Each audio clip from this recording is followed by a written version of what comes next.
I stood in the center of the CEO's office, the plush carpet sinking beneath my heels, surrounded by the glass awards I had won for this company over the last 10 years. Arthur, the CEO, didn't even have the decency to look up from his phone. He was typing a message, likely to his golf buddies, while destroying my career. "We're restructuring, Vivian," he said, his voice bored and detached. "The VP role requires a certain, fresh perspective.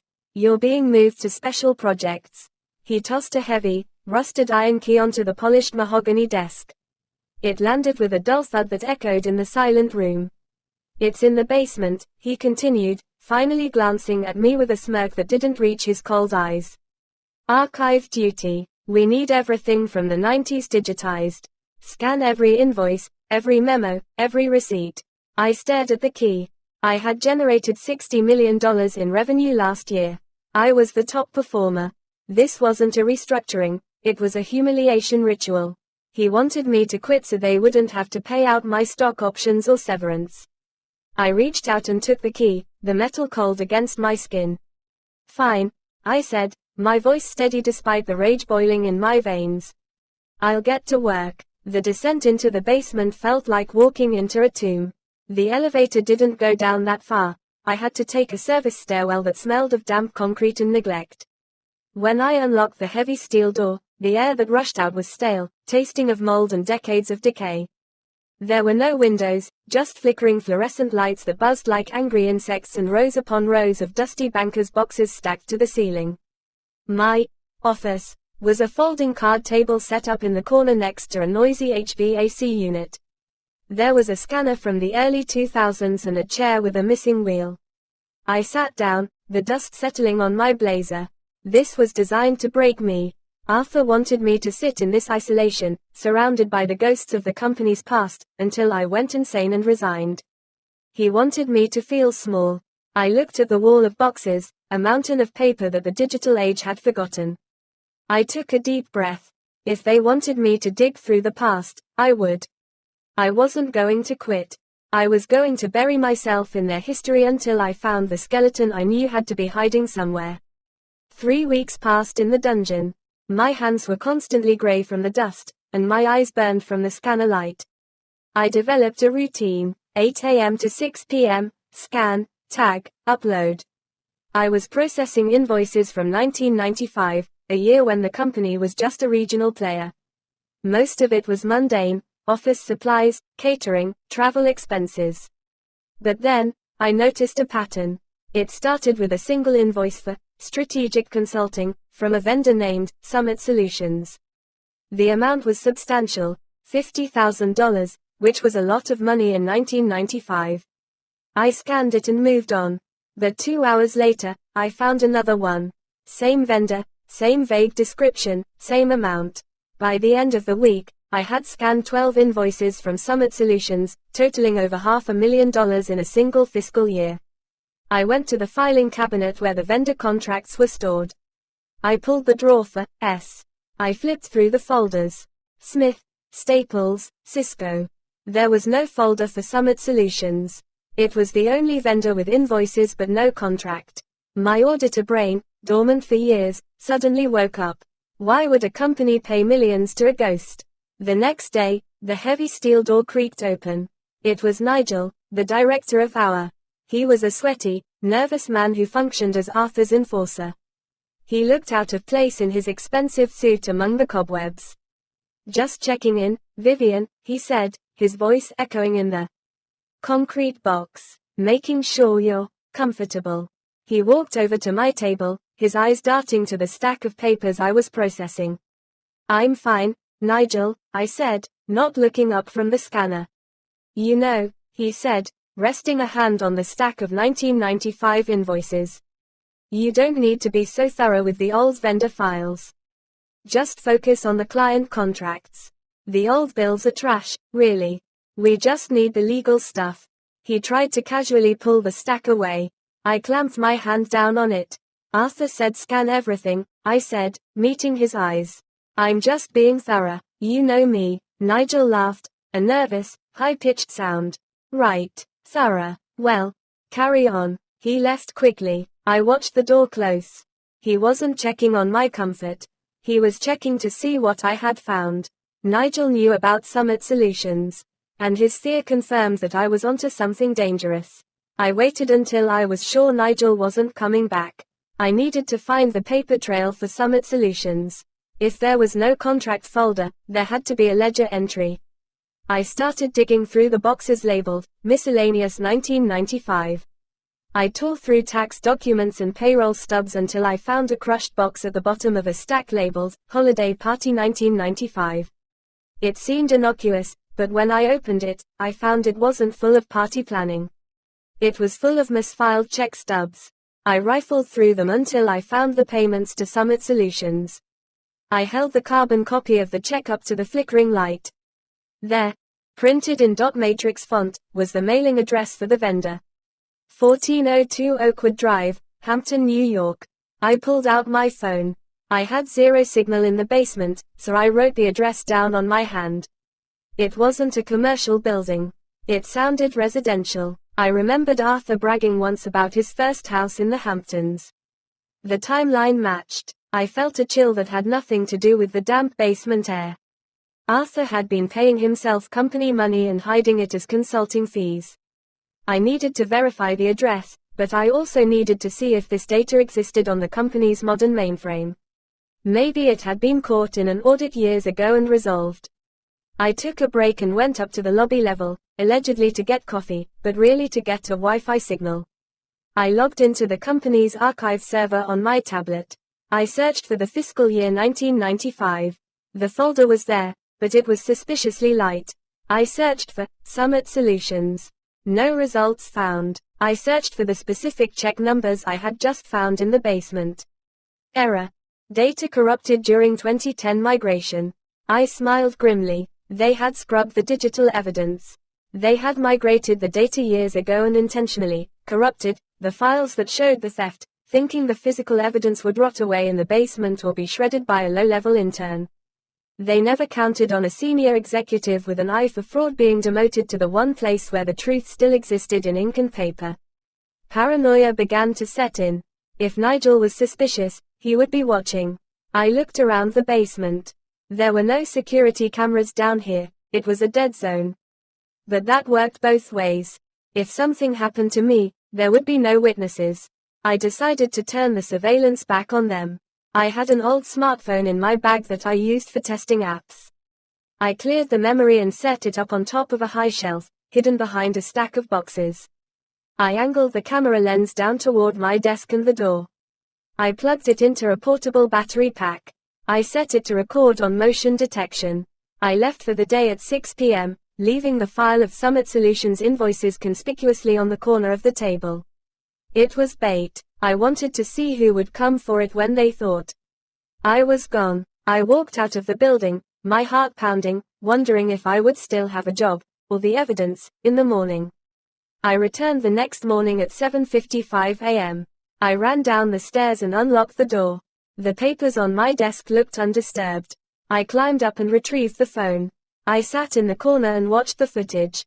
At 8:45 p.m. the previous night, the door opened.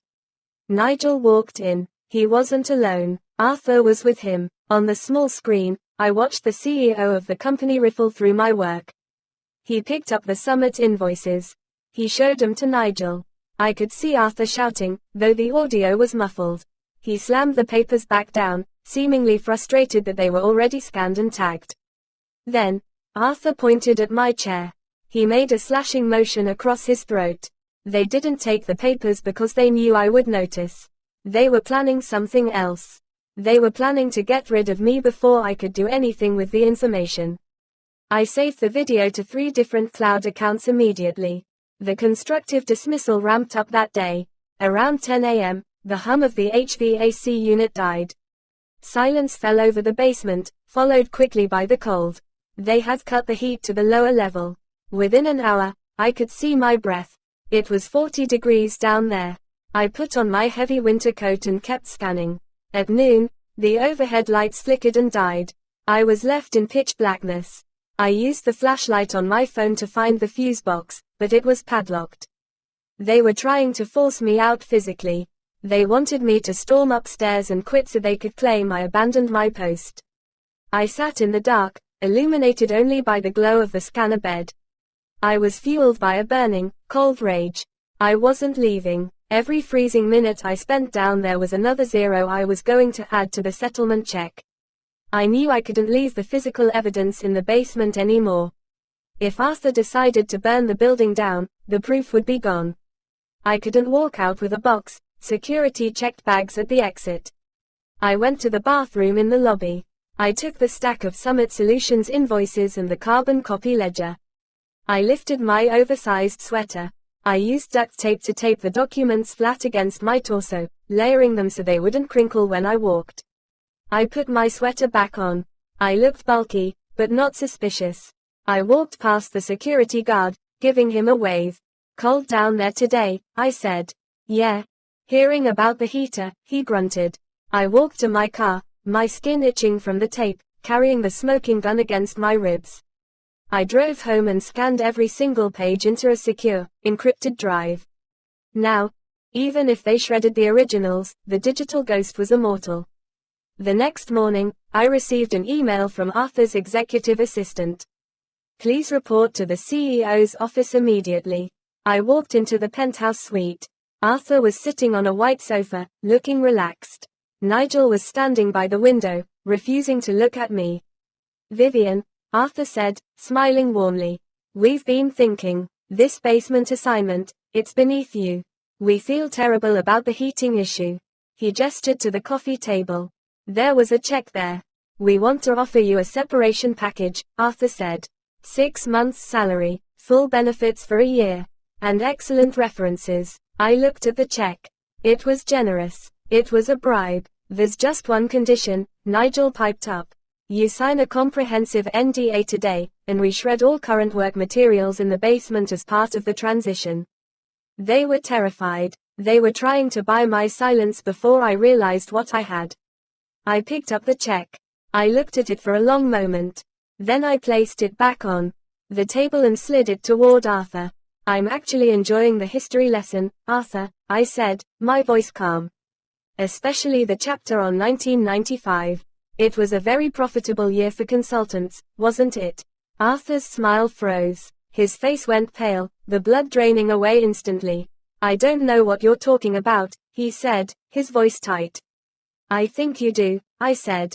"I think you bought your first house in the Hamptons with the proceeds from Summit Solutions. 1402 Oakwood Drive, right? Lovely neighborhood." Nigel made a choking sound. Arthur stood up, his fists clenched. The charm was gone. "You are treading on dangerous ground," Arthur hissed. "Get out of my office. You're fired." "You can't fire me," I said, standing up. "I'm the whistleblower, and if you fire me now, the retaliation lawsuit will be bigger than the fraud." I went back to the basement to pack my personal things. I knew I wouldn't be coming back. When I got downstairs, the door was already open. The lock had been drilled out. Inside, the room was a disaster zone.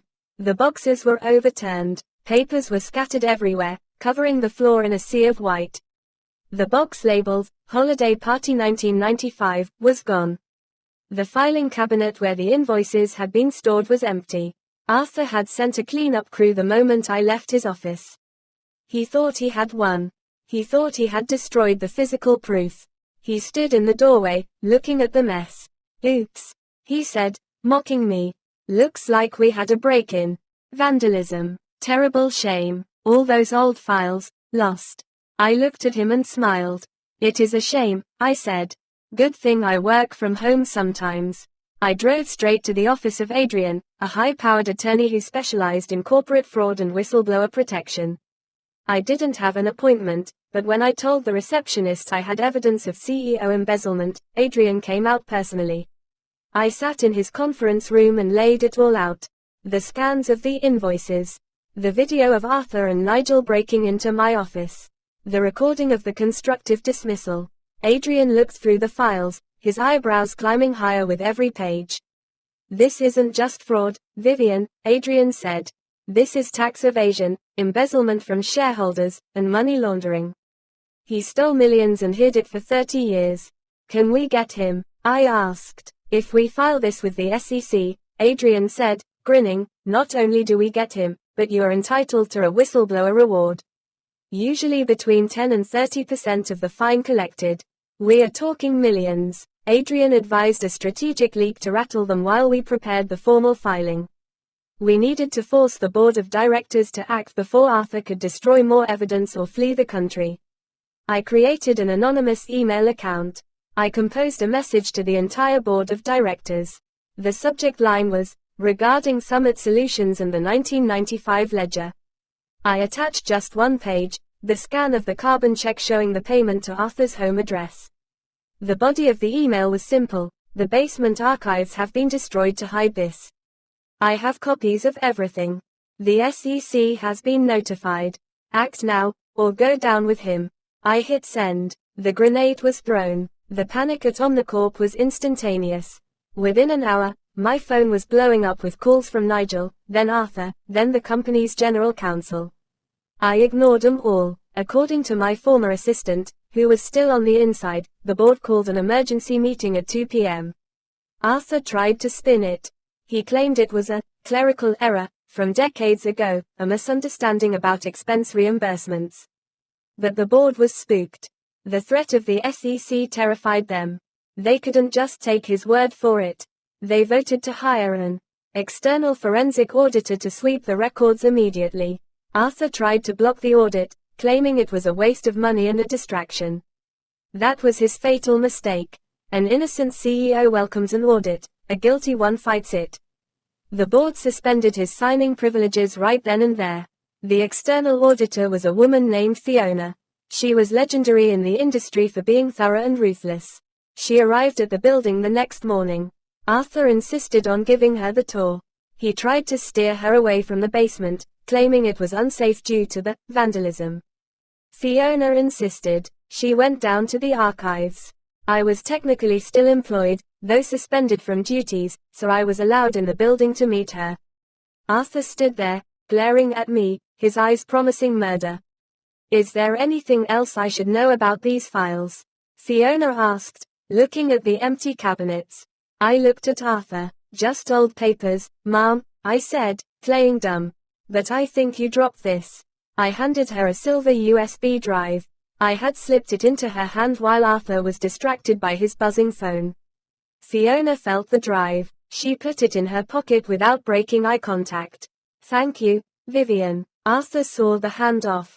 He snapped. That's company property, he shouted. She's stealing data. Security. 2 guards rushed in. Escort her out. Arthur screamed. She is fired for data theft and insubordination. Get her out of my building.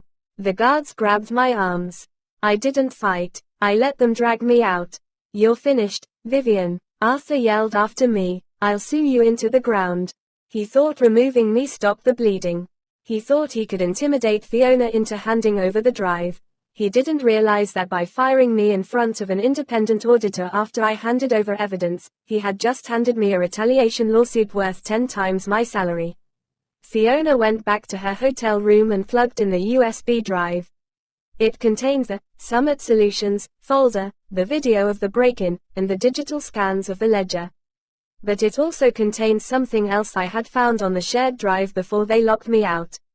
I had found emails from 1996 where Arthur discussed hiding the bodies of the financial data with a former CFO who had since passed away. The intent was undeniable. It wasn't a clerical error. It was a conspiracy. Fiona didn't wait. She called her contact at the SEC that night. She called the FBI White-Collar Crimes Division. The evidence was overwhelming. 3 days later, I was sitting in my living room, drinking coffee, watching the local news. Breaking news: federal raid at Omnicorp headquarters. I watched the live helicopter footage. Federal agents in windbreakers were swarming the building. They weren't just going to the executive suite, they were carrying boxes out of the service entrance. They were raiding the basement. The punishment room, where Arthur had tried to bury me, had become the primary crime scene. The agents were seizing the boxes Arthur hadn't managed to destroy. The archives were singing. The camera cut to the front entrance. Arthur was being led out. He wasn't wearing his suit jacket. His hands were cuffed behind his back. He saw the news cameras and tried to duck his head, but there was nowhere to hide. Behind him, Nigel was being escorted out, weeping openly. He was already cutting a deal, spilling everything he knew about the cover-up to save his own skin. The Old Boys Club was shattered in 4K resolution. My phone buzzed. It was Adrian. Turn on the TV, he said. I'm watching, I replied. It's over, Vivian. They got him. The fallout was total. The stock price plummeted. The board of directors scrambled to save the company. A week later, the chairman of the board called me. His voice was humble, desperate. Vivian, he said, we owe you an apology. We had no idea. You should have known, I said. We want you back, he said. Arthur is gone. The VP role is yours. Actually, we want to make you interim CEO. You know where the bodies are buried. We need someone to clean this up. It was the ultimate vindication. The woman they threw in the trash was being asked to captain the ship. I drove to the office one last time. I walked into the CEO's office, Arthur's old office. It had been stripped of his personal items. The view of the city was breathtaking. I stood there, imagining myself in the chair. I imagined the power, the prestige. Then I thought about the basement. I thought about the cold, the dark, the isolation. I realized that this building, this company, was rotten to the core. Cleaning it up would take years of my life. I turned to the chairman. No. He was stunned. Name your price. I'm not a cleaner, I said. I'm the one who turned on the lights. I don't want to live in the house Arthur built. I walked out. The whistleblower case settled 6 months later. Omnicorp paid a massive fine to the government to avoid criminal prosecution for the company itself. Under the Dodd-Frank Act, I was entitled to a percentage of the sanction. I sat in Adrian's office as he slid a check across the table. It was for $5 million. It was 10 times more than I would have made in a lifetime of working as a VP. Arthur was sentenced to 10 years in federal prison. Nigel got probation for his testimony. The system had worked, but only because I forced it to. I used the money to start my own firm, Archive Analytics. We specialized in forensic accounting and corporate transparency. We helped companies find the rot before it killed them. The final scene of my story happened a year later. I was walking down the street and past the Omnicorp building. It had been rebranded. The logo was different. I reached into my pocket and pulled out a souvenir I had kept. It was the rusted iron key to the basement. I looked at it one last time, feeling the weight of it. It was a symbol of my punishment, but it had become the key to my liberation. I tossed it into a trash can on the corner and kept walking, stepping into the sunlight, free.